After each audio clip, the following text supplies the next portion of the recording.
السلام عليكم، يسعد اوقاتكم يا رب. اهلا وسهلا فيكم بفيديو جديد. اليوم جبت لكم وصفة بتشهي، طبعا كانت طالعة ترند وانا حبيت اجربها معاكم واحكي لكم ملاحظاتي لهاي الوصفة، وهي فتة الدوالي او فتة اليالنجي مثل ما البعض بيحكي لها.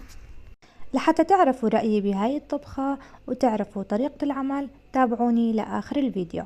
الحلو بهاي الوصفة يا صبايا انه بتقدري تحطي كل المكونات اللي انتي بتحبيها او انتي بالعادة بتحطيها بحشوة اليالنجي او حشوة الدوالي مثل ما بتحكوا له. انا هون حبيت اكتر بصل لانه انا بالعادة بحب البصل كتير، ولكن هون عندي ملاحظة صغيرة انه البصل لازم يكون كتير كتير ناعم. انا هون بصراحة ما نعمته يعني كتير فاندمت، عشان هيك انتو نعموه بتقدروا تعملوه على الخلاط او على مفرمة البصل اسهل لكم. هلا بنجيب الدوالي، طبعا الدوالي بنسلقه كأنه بدنا نلفه عادي، يعني بنسلقه منيح، بعدين بنفرمه ناعم كتير. ضروري يا صبايا انه برضو الدوالي تفرموه ناعم لحتى ما يكون هيك يعني بدايق بالاكل. تمام.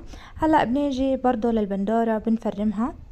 هلا في ناس ما بيحبوا يحطوا كتير بندورة، انا بحب البندورة لانها هيك بتعطي حموضة للحشوة وطعمها كتير زاكي. وهلأ بنفرم النعنع وبنفرم البقدونس، بس حابة أحكي ملاحظة إنه استخدموا سكين حادة لحتى ما ترجعوا تعيدوا على الفرم، لأنه إعادة الفرم بتعمل سواد بالورقيات. تمام. بعد ما فرمناهم ناعم، ضروري طبعا إنه تفرموهم ناعم كتير. هلا بنجيب طنجرة على الغاز بنحط فيها زيت بلدي، طبعا بتقدروا تستخدموا زيت القلي، ولكن الأفضل إنه بحشوة اليالنجي نستخدم زيت البلدي طعمه أزكى. هلأ هون بننزل البصل وبنحوسه كتير منيح، لازم يدبل لحتى ما يضل عنا بالحشوة بيقرش. بنحوسه كتير منيح، وبعدين بنضيف التوم المهروسة. طبعا كل المكونات بتكون بصندوق الوصف. هلا بنحط دبس الرمان. طبعا يا صبايا اللي ما بتحب دبس الرمان عادي ما في مشكلة، بتقدروا بهاي الخطوة تحطوا صلصة البندورة. انا ما بحطها عادة بالحشوة فما حطيتها. هلا بنضيف الدوالي المقطع وبنحوسهم مع بعض. هلا بهاي المرحلة انا المفروض كان احط البندورة، بس بصراحة اتخربطت ونسيت وحطيتها بعد ما ضفت المي. ركزوا معي لحتى تحفظوا المكونات بالضبط متى بتنحط. حطينا الكنور وحطينا الملح والفلفل وضفنا المي. طبعا المفروض هون البندورة كانت من اول محطوطة، انا هون رجعت ضفتها.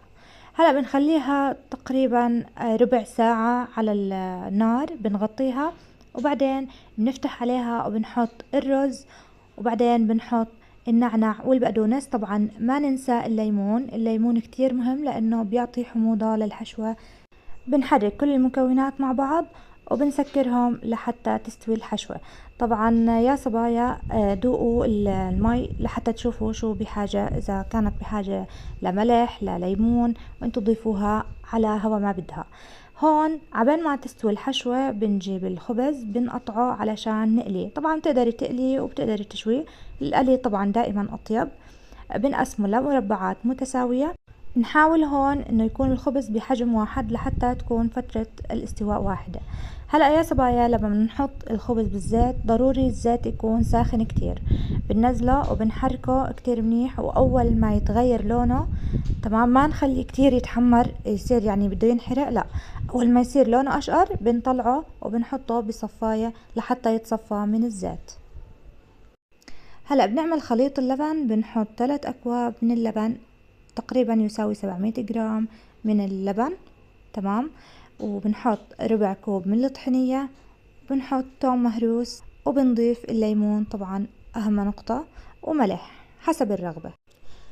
بنخلطهم كتير منيح وبنحطهم بالثلاجة لحتى يحين موعد استخدامهم لما تستوي الخلطة. وهون بنحمص المكسرات الموجودة عنا، شو ما بدكم، سواء لوز، كاشو، اي شي موجود عندكم. وهلأ بنشوف الخلطة اذا استوت او لا، وزي ما حكيت لكم شوفوا اذا بدها ملح او ليمون بتقدروا تضيفوا لها حسب رغبتكم. هلا بنجيب صينية حجم كبير طبعا لانه الكمية ما شاء الله وفيرة. انا هون نسيت احكي لكم انه كمية الرز كانت كاسة ونص، طبعا مش معياري، كاسة وسط. يعني أقل من المعيار بشوي. بنضيف الرز بالبايركس. بعدين بنحط الخبز المحمر، بنحط الخبز تحت، ما بنحطه فوق اللبن لحتى ما يتشتش عنا أو يطرى. بعدين بنحط خليط اللبن اللي جهزناه مسبقا، بنفرده كتير منيح، واخر اشي بتصفي عندكم الزينة. بتزينوها بالطريقة اللي انتو بتحبوها. انا حطيت بقدونس وحطيت خبز محمص وحطيت المكسرات اللي قليناها مع بعض. طبعا ما احكي لكم الريحة كتير كتير بتشهي، وكنت عن جد مش مصدقة اخلص لحتى ادوقها، لانه الموضوع كان يعني مبين من الريحة انه كتير زاكي. فيعني بصراحة بنصحكم تجربوها. زي ما حكيت لكم تقدروا تلعبوا بالحشوة زي ما انتم بتحبوا، بتقدروا تضيفوا الشغلات اللي انتم بتحبوها وتشيلوا الشغلات اللي انتم ما بتحبوها. اهم اشي انه تنعموا المكونات كتير منيح لحتى ما تضايقكم وانتم بتاكلوا، او ممكن تخلطوا بعض الشغلات على الخلاط. انا بصراحة عادة بخلط كل اشي على الخلاط وبحطه الحشوة على الرز.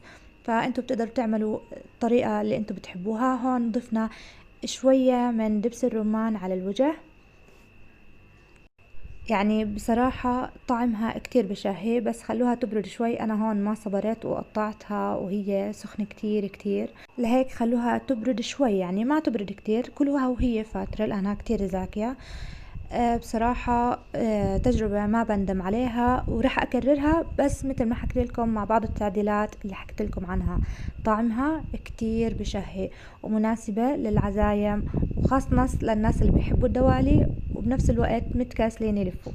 لهيك إذا عجبتكم الوصفة لا تنسوا تدعموني بلايك وكومنت وشير للفيديو واشتراك للقناة، ويعطيكم ألف عافية وصحتين وهنا، وتابعوني لوصفات تانية إن شاء الله بالأيام الجاية.